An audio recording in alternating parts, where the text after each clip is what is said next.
Welcome to the Del Walmsley Radio Show.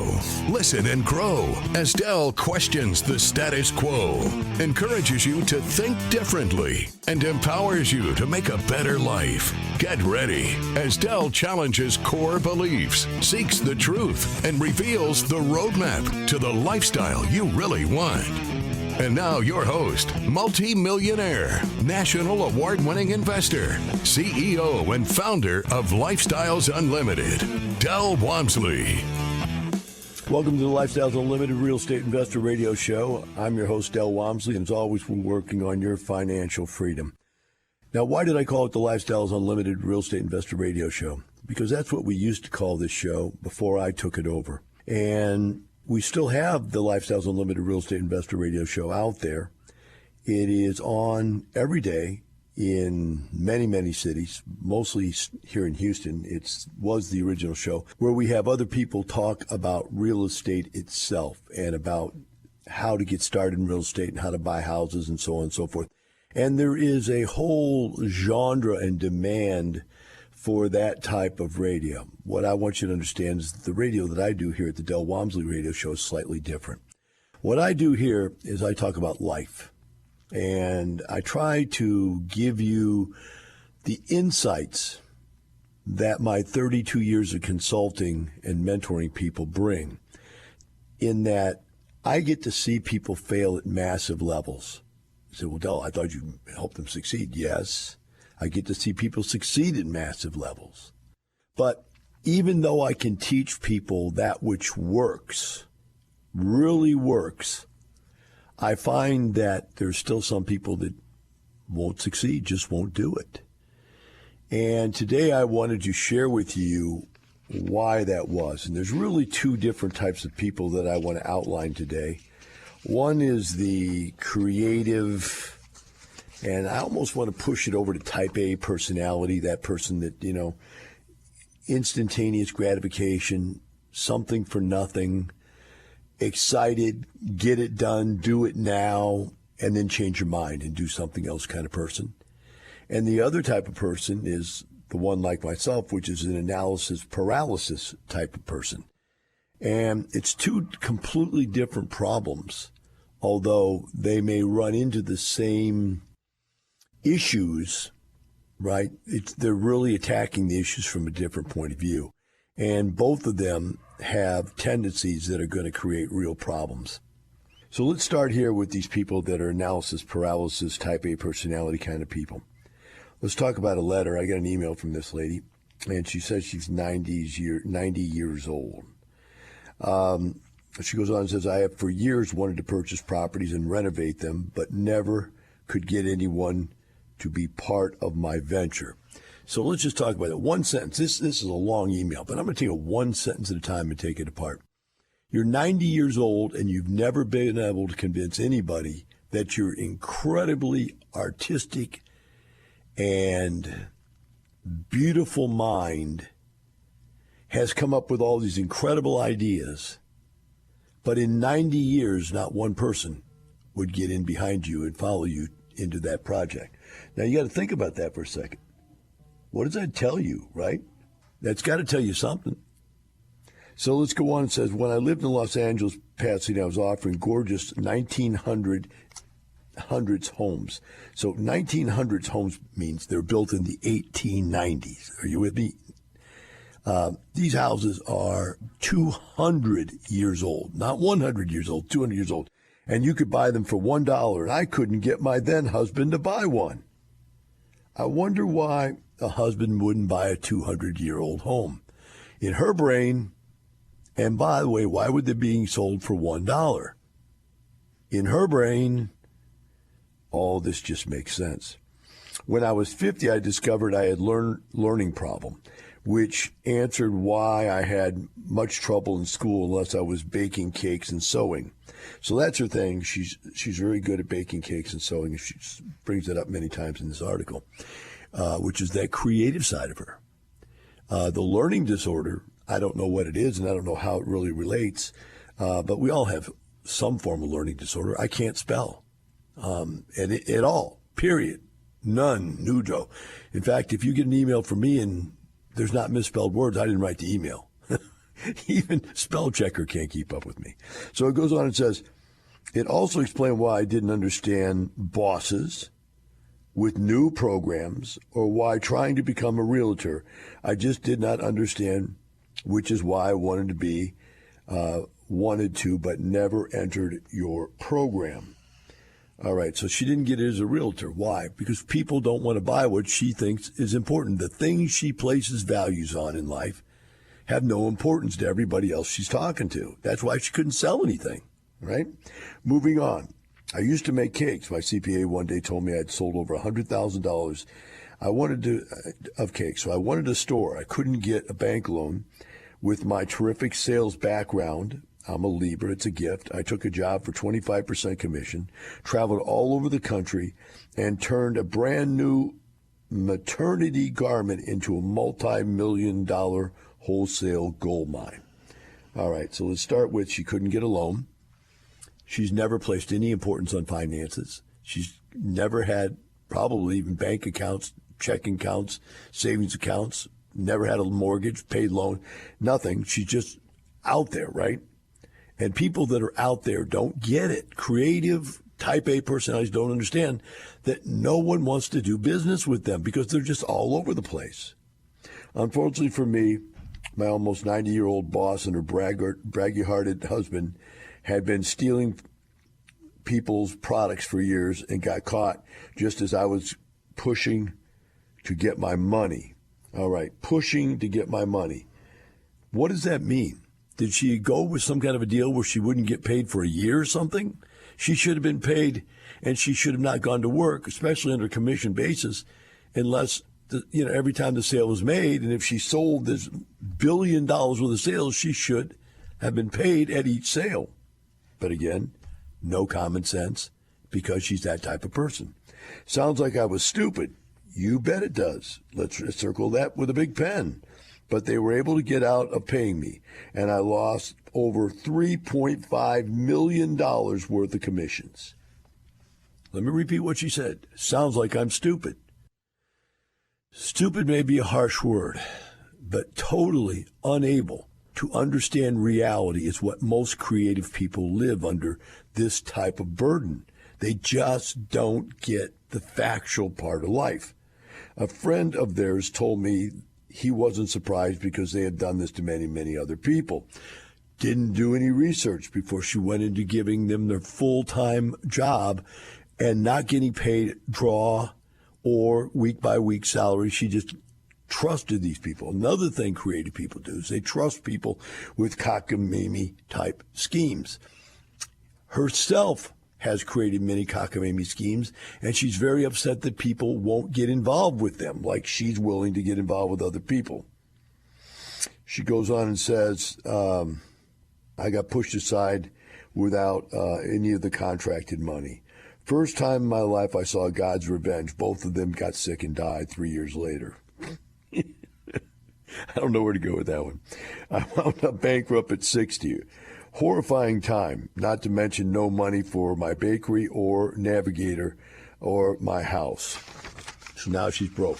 So we move on. It says, I moved to L.A., Charleston, start East Coast office, and was stranded there, but worked for health food store and made cakes on the side, $1,800. And my puppy and I and the cake pans, we moved to Houston, Texas, where I went to work for Randall's in the bakery as a floral designer. Again, creative as heck, bakery, floral designer.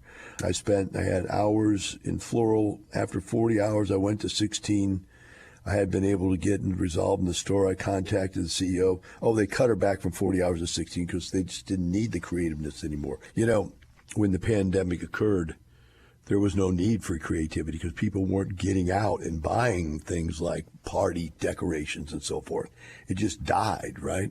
So she got cut. She didn't understand that. Today we're discussing why type A personalities fail, what is the reasons, and what is the personality types that create this failure in their lives. Second thing we're going to cover is going to be why do type Bs fail, and what is the things that they do to create that failure in their life. So we're talking about this lady for a whole entire segment. We talked about things that she thought she could do that she couldn't do. She's never had any money. because she's never cared to even save any money. She said she made millions of dollars but doesn't have a dime. She says that's because other people cheated her out of the money. She goes on here, and then, by the way, this is 3 pages long. I'm not going to do all 3 pages, but she just keeps going. The next thing she wants to do is she wants to redesign an apartment complex. She goes, it doesn't matter if the building's there, we can do anything. If the building's sound, all the walls need is to be stripped. All the electrical and plumbing needs to be redone. Not to mention the interior redesigning I have since I was a little girl. I have redesigned apartments in my head, including a few singles, a few doubles, a few 2-3 bedroom apartments, washers and dryers, appliance heating. It's all in my mind. And she goes on and she talks about wanting to build take over a 50,000 square foot shopping center in a really expensive part of town here in Houston, and rebuild it into a plaza and put in all these different shops that she thinks are going to make it, and so on and so forth. It's sad. It really is. I mean, you almost want to cry for this lady, but she ends up ending this conversation with her theory, her reason why she can't get anybody to work with her is that people aren't just honest anymore, that honest people would work with her. Then she asked me if I would invest with her because, she thinks I'm an honest person. Well, that's really kind of a loop-de-loo little kick you in the teeth type of thing to say, right? If you're not honest, if you're honest, you'll invest with me. No, you're a complete lunatic. No one will invest with you, honest or not. Now, people that are not honest will find somebody like this and take massive advantage of them. And that's the sad part. I wouldn't take advantage of her, but somebody else might say, hey, I got a deal for you. And that's her life, and it will continue to be her life. She's 90 years old. It's not going to change now, et cetera, et cetera. Let's talk about why B's fail. And I'm a B, so I can give you really close to home examples. I'm not going to give you a financial example because I have not failed financially, because I've learned to overcome my B'ism, my B nature, to speak of, because I know it's there, and I know what I'm looking for. I know what I'm looking at, and I know when it's a problem. And I'm going to give you an example of something currently just happened to me in the last week. And that was, I started playing guitar again. And, there's like 8,000 things you need to know to play guitar. And one of them was I was trying to play this new song, and it's like it needed some additional tonality that would come from these things called guitar pedals. Now, there are like 8 different types of guitar pedals, and there are like 20 different builders of every guitar pedal. So, you just take that up there right there, and you've got, whatever that number is, it's a lot. Let's say 10 times 8 would be 80, 100 times would be 800. You got 1,600 different pedals out there.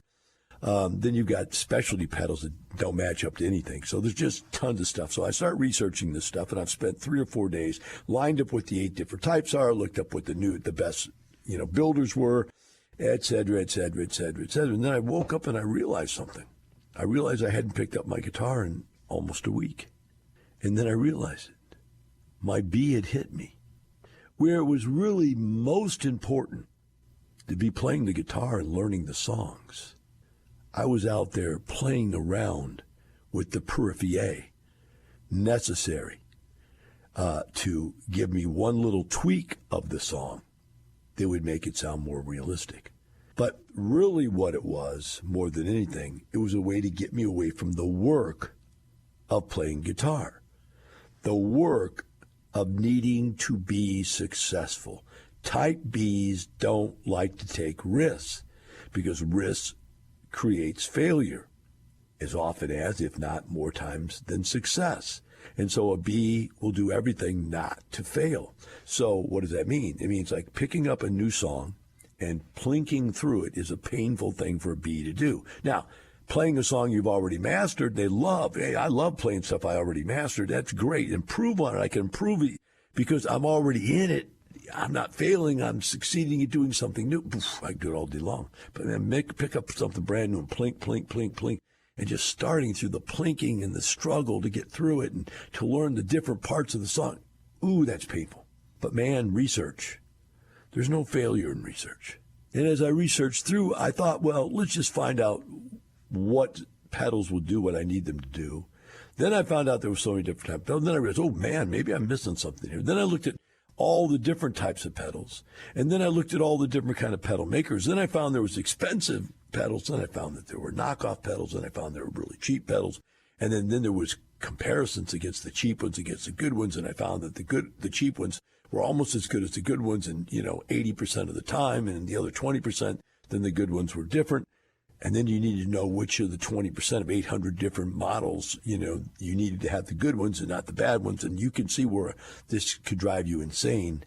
And hours and hours and hours of listening to them on these videos to get the difference in your head about what they are and what they do, and pricing, then going and setting up a list of ones that I think I need, and then going and pricing them somewhere else, and pricing them somewhere else, and then looking up from there. Okay, now I've got my list, I've got my price list. Now, is there something better that I could pick for that? Maybe I don't need that pedal. Maybe there's something that decided new that does better than that kind of a pedal, even though at the time it was the right pedal. Now, I woke up this morning from doing all that, and I sat down. I said, you know what? Take this off my screen. Go back to my list of songs that I want to learn.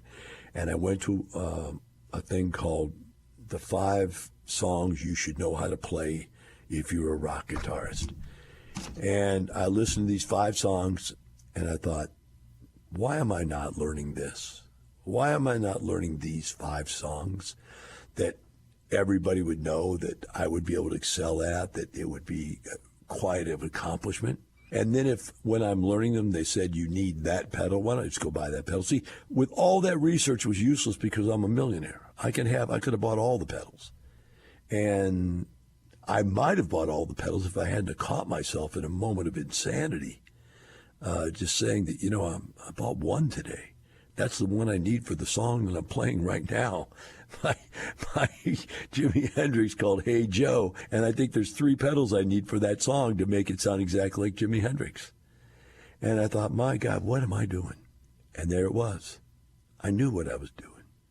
I was being a type B. I was getting out of taking action, getting out of taking risk, getting out of moving forward by creating all kinds of research. When we come back, we'll talk about the 2 and how to overcome them. Thank you.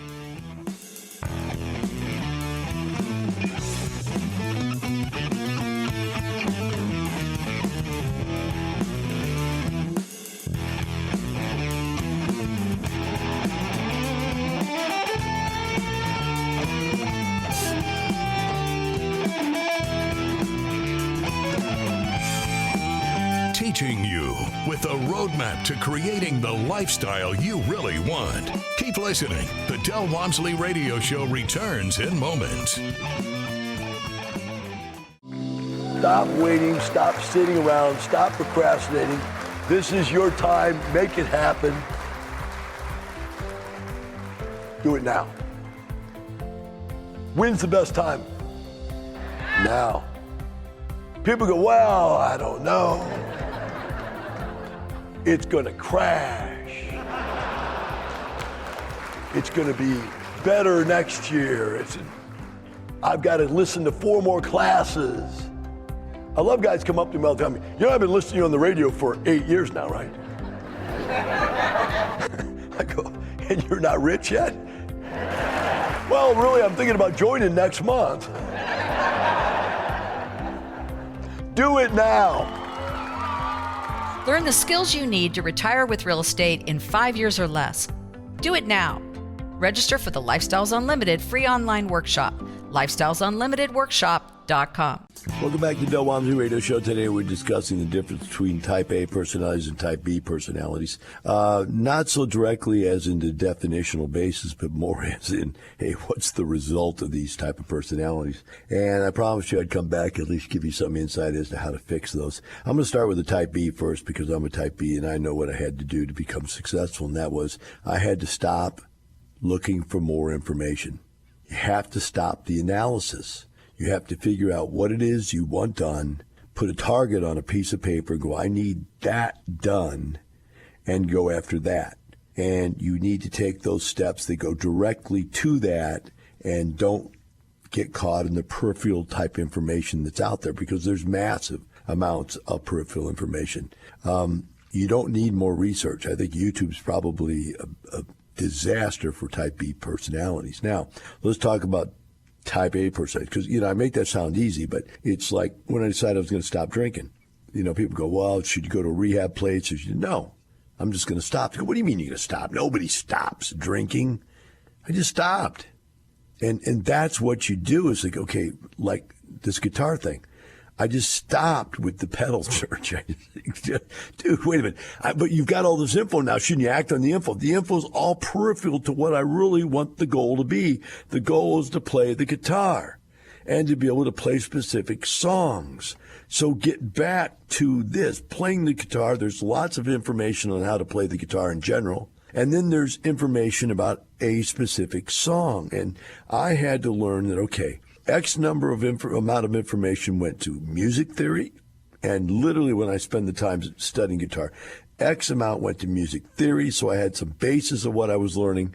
X amount went to genre understanding, so I had the understanding of how different genres created different ways to play the guitar. And then I had to get down to and pick some songs. And I had to just force myself. I just took and set up my computer to where I said, okay, I'm going to play these 5 songs. And I went and found all the YouTube articles I could find on how to play those 5 songs and stuck them in folders. And I just stuck on one song. And I learned to play it the way that guy said to play it, then the way that guy said to play it, the way that guy said to play it. And after I watched 2 or 3 guys show me how to play it, I finally got an essence of, wow, okay, the first guy's way was pretty remedial. I didn't know that when I was learning. It was very, very hard when I was learning it. By the time I got to the second guy, his was too hard for me to play. Went to the third guy's, his was moderate.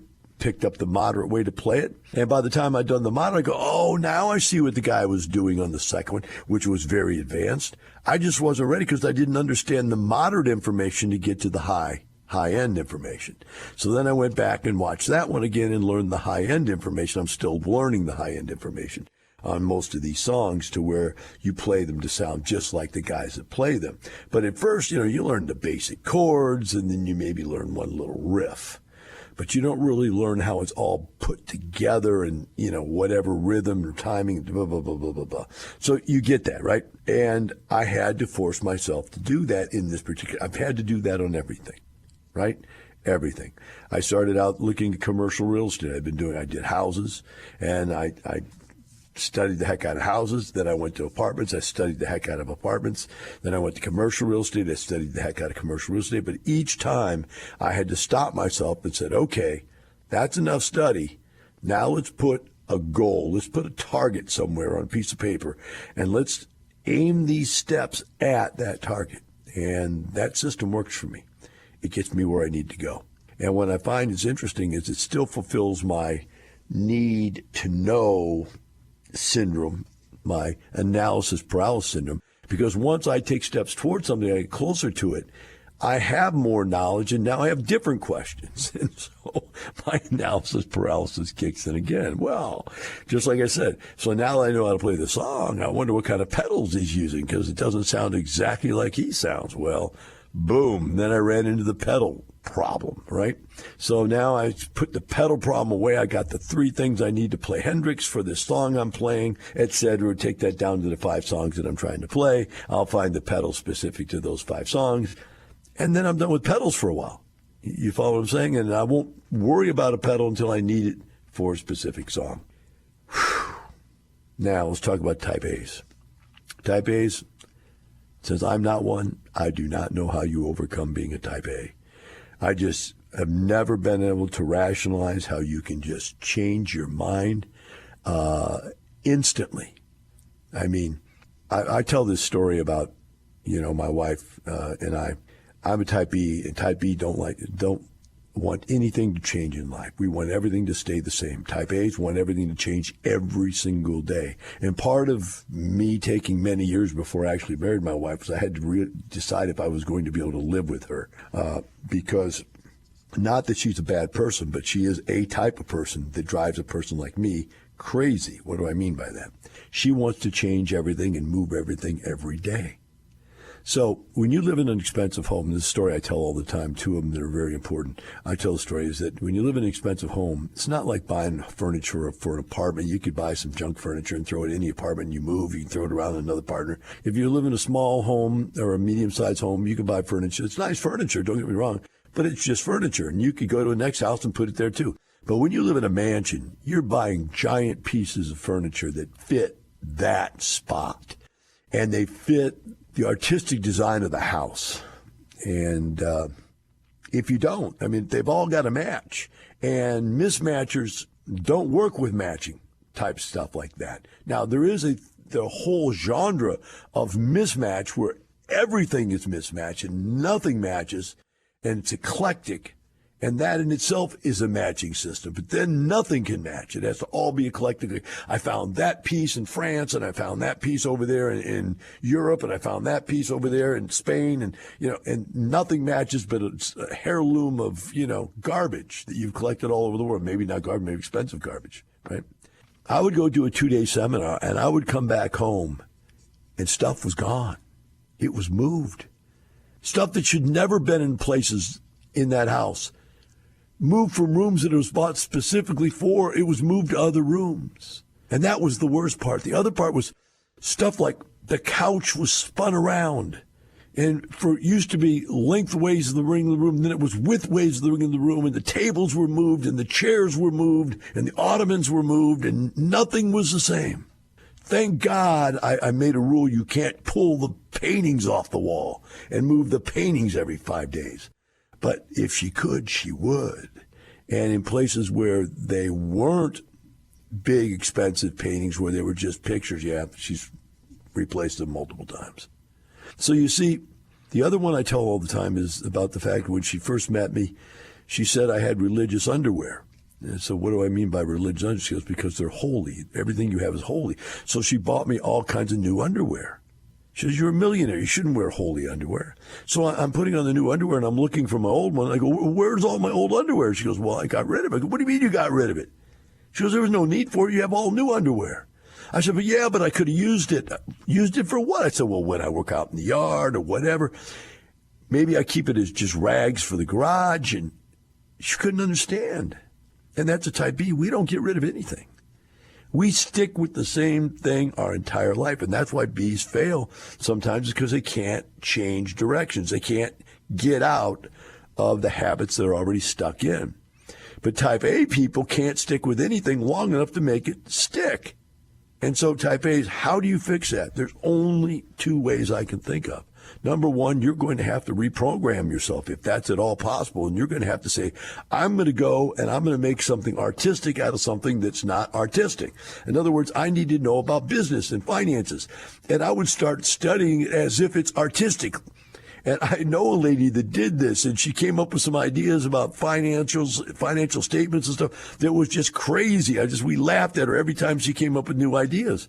But she ended up getting where she needed to be because she was studying the right stuff. And she was paying attention to money. And she started looking at the creative use of money as opposed to the creative use of the apartment.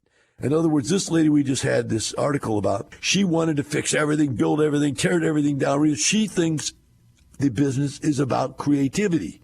It's not, guys. It's about money. And so we were able to take this lady and get her to focus on money, creativity in money. And that helped quite a bit. We're going to change direction here now. We're going to discuss local housing conditions. Interesting, what they're talking about here is how interest rates are affecting housing. It says rates resume climb, further cooling of the market after a brief dip below the 5% interest rate in early August. The average for a 30-year fixed-rate mortgage is surging again. All right. Following the Federal Reserve's fourth interest rate hike this year, at the July meeting, so let's keep this in, tact here, July meeting, the average 30-year mortgage rate reached the mid-5 band in the last full week of August. All right, so the measure is quickly approaching the 2022 peak of 5.8% interest set earlier in June. Higher borrowing costs have created challenges for the potential home buyers this summer. Home purchasers have declined for 6 consecutive months, with the July tally down 19% year over year. As a result, more homes were available for purchase across the U.S. than any period since November of 2020. Given the revived upward pressure on mortgage rates and the likelihood of an additional Fed rate hike before the year end, this may continue to impact the market in the near future. So what do we make by all this? Well, you got to look under the skin here. What this is saying is it's becoming very difficult for people to buy homes. And because they can't qualify, because the interest rates are making the mortgage payments so high that they can't qualify for the homes. So now what happens? Now the sellers have to decide, do they really want to sell or not? Some sellers say, no, I'll just stay where I'm at. Other sellers are saying, okay, I got to get out now for whatever reason, and they're needing to reduce their homes. What we're seeing in my real estate companies across the nation, and I don't know how many states we're in now, but I know it's at least 7. And across the nation, we are seeing home prices closing 10 to 20% below listed price. So the prices are down. This is a buyer's market, not a seller's market. But the bottom hasn't fallen out of this market yet. Now they're saying there's a possible interest rate hike coming again before the end of the year. If that happens, who knows where it will take us. I don't believe that there's going to be a crash on single home prices. Why? Because there's just not enough of them out there for that to happen. There's too much demand chasing too little inventory. And if I go further down this article, it states that inventory is going up because fewer and fewer people are buying homes. There's more and more homes on the market waiting. But contrary to that, new home construction is down. So they're not putting more properties into the inventory as there's more and more people. Remember, kids are born every day. Babies become 18-year-olds become 30-year-olds and become buyers. Every day that goes on, hundreds of thousands of people a day change age to an age that now they're interested. And so these are new buyers into the marketplace. But there's no new product in the marketplace for these people to buy. So what does that mean for us? Well, an interesting thing to keep in mind is how you qualify for a mortgage, right? And so when you go there to qualify for a mortgage for your personal residence, they look at how much you earn, and then they look at all your bills, including the mortgage added to it, and see if you qualify, if you have enough money to pay all those bills. If the payments on that mortgage are too high, you don't qualify. And so you can't buy that home. You have to go buy a less expensive home if you want to buy something. And if there are no less expensive homes, then you can't buy something. Now, it did say in this article that higher mortgage rates and elevated prices limited the number of households that qualify to purchase, is coaxing some sellers to recalculate. And the median price of existing homes fell for a second straight month in July to $394,000. Now, think about this. $394,000 for a median. That's everything. Half of them's below that, half of them's above that. That's just ungodly to me. I can't even imagine somebody paying $394,000 for a home. When I was a kid, we were buying, my first home cost me $40,000. And the rent houses I was buying during that same time, and that was, I was paying $25,000 a rent house. So I can't even imagine $400,000. How does a kid come up with $400,000 purchase? When they're young. And my kids all got in, for homes. One kid got in for $200 and some thousand for their house, and we thought that was a good price. Another kid got in for like $86,000 because they got it from grandma, whatever it was, and they got a steal on that house. So I don't know how these people do it. I think the answer is they don't do it. Now, what about us? So how do investors qualify? Say, doesn't that do the same thing to investors? And the answer is no. And you don't realize that. And the reason you don't understand is because you don't understand this one basic fact, that when you go to buy a rent house and you're not buying it to live in, they allow you to count the income that will be produced by renting it towards your income. And if purchased correctly, whereby you buy a house that rents for 25% more than what your mortgage payment is, then the cost of the mortgage payment will be covered by the rent. Hence, it doesn't change your qualifications at all. You could buy as many houses as you want. It would never change your qualifications because your income is going up by the amount of your new costs and better. And so you can do that on and on. I had over 100 houses in my name, guys. Now think about that. Over 100 houses in my name. So it never took me down. So the beauty of this is all these people that can't buy are now being forced to rent. All of us investors are buying houses at 10 to 20% less than what they cost. And we have tenants ready to go in them. I can't see how it could be any more perfect than that. Have a great day, and remember, it's not the money, it's the lifestyle. The information and opinions you hear on the Del Walmsley radio show are those of the host, Del Walmsley, his guests, and his callers. The Del Walmsley show is for entertainment purposes only. Please consult a professional regarding your personal investment needs. Nothing presented on the Del Walmsley show constitutes an endorsement, recommendation, offer, or solicitation to buy or sell any product or security.